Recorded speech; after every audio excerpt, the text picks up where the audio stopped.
मेरे प्यारे बच्चों, बेटा कक्षा 5वीं में शीतकालीन अवकाश गृह कार्य में आज हम करेंगे पर्यावरण अध्ययन का काम।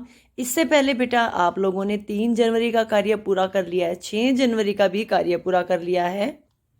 आज है बेटा आपकी 11 जनवरी 2022, ठीक है। दिन है मंगलवार का और इसमें जो आपकी गतिविधि है वो है गतिविधि क्रमांक 1। पहले गतिविधि को पढ़ के सुनाती हूँ। नीचे दिए गए संवाद को ध्यान से पढ़िए और इन्हें अपनी आवाज़ में बोलिए या रिकॉर्ड कीजिए। अपने अभिभावकों के सामने प्रस्तुत कीजिए। आपको जो ये बातें दे रखी हैं ये आपको बोलना है, ठीक है। और बोल के उसकी वॉइस रिकॉर्डिंग करके या वीडियो बनाकर आपको अपने टीचर्स को, पहले अपने पेरेंट्स को बतानी है, फिर अपने टीचर्स को भेजनी है, ठीक है। तो क्या है देखो, मियाँ बाल्श्ती ने कहा, सलाम भाई, बुरा ना मानो तो एक बात पूछें। फिर लकड़हारा मुस्कुराया और बोला, फिर दूसरी आवाज़ आनी चाहिए ना, क्योंकि अब लकड़हारा ना।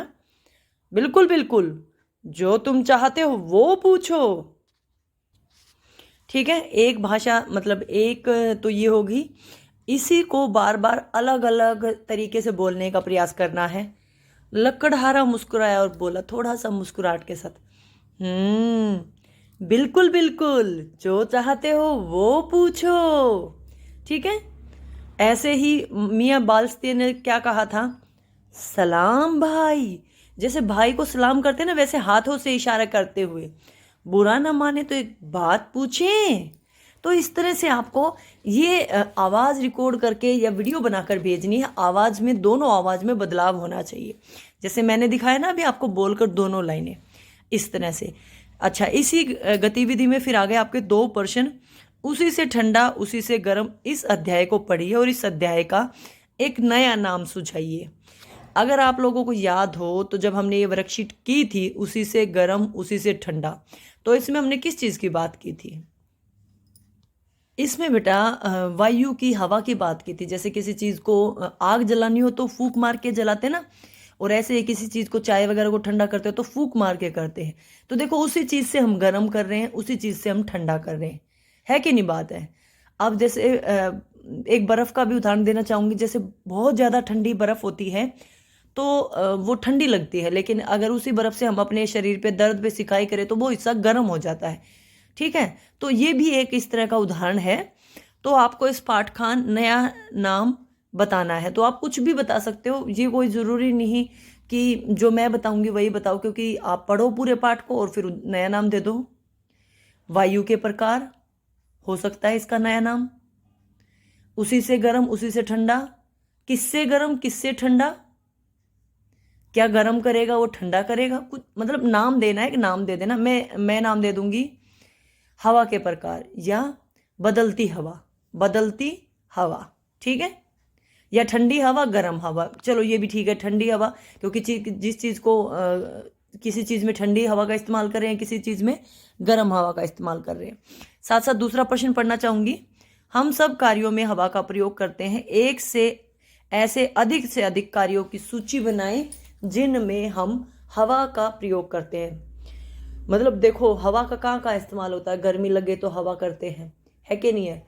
अच्छा, किसी चीज़ को ठंडा करने के लिए हवा का इस्तेमाल करते हैं, किसी चीज़ को उड़ाने के लिए हवा का इस्तेमाल करते हैं। तो इस तरह से जो आपके दिमाग में आए ना, बैठ के आराम से सोचे जाओ, बहुत सारी चीज़ें आएंगी।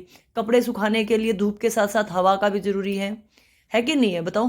धूप निकली रहेगी लेकिन कई बार हवा के कारण भी कपड़े जल्दी सूख जाते हैं, है ना।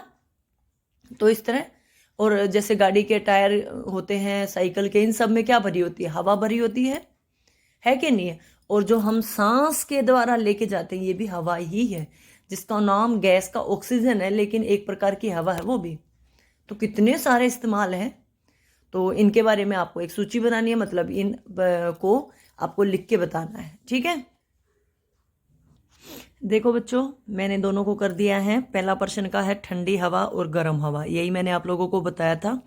और आप जो भी नाम लिखोगे ना वो सही माना जाएगा, गलत नहीं माना जाएगा, ठीक है, क्योंकि पाठ पढ़ के उसमें से कुछ भी नाम सोचना है। दूसरा है हवा के उपयोग, हवा के द्वारा मनुष्य सांस लेता है। कपड़े सुखाने के लिए, गर्मी से बचने के लिए हवा का इस्तेमाल होता है। पेड़ पौधे अपना खाना बनाने के लिए हवा का इस्तेमाल करते हैं। चिड़िया उड़ने के लिए हवा का, कोई भी पक्षी आसमान में उड़ने के लिए हवा का इस्तेमाल करते हैं। हवा कम भी हो ना तब भी उनको पंखों को फैलाने पर हवा मिलती है। पानी के अंदर जैसे समुद्र नदी में सांस लेने के लिए ऑक्सीजन से भरे टैंक का इस्तेमाल होता है। मतलब देखो पानी वगैरह में या पानी में जाते हैं तो सिलेंडर लेके जाते हैं, उसके अंदर क्या होता है, हवाई तो होती है सांस लेने के लिए। बिना इंजन के हवाई जहाज़ों को चलाने के लिए और वाहन के टायरों में, हवाई जहाज़ों में इंजन नहीं होता ना बेटा, उसको आसमान में उड़ने के लिए जैसे पक्षी उड़ते हैं ना, ऐसे उड़ने के लिए हवा की ज़रूरत पड़ती है। और वाहन के टायरों में भी हवा का इस्तेमाल होता है। मैं कह रही थी ना सभी गाड़ियों के टायरों में, साइकिल में भी हवा का इस्तेमाल होता है। तो ऐसे और भी काम है, आप देखोगे ना बैठ के सोचोगे तो बहुत सारे निकल आएंगे। आप इसमें और भी ऐड कर सकते हो जिन जिन कामों में हवा का इस्तेमाल होता है। ये तो मैंने कुछ ज़रूरी बातें जो मेरे दिमाग में आई वो लिखवाई हैं। ठीक है, तो सभी बच्चे इस काम को पूरा कर लेना। बस आज के लिए इतना ही।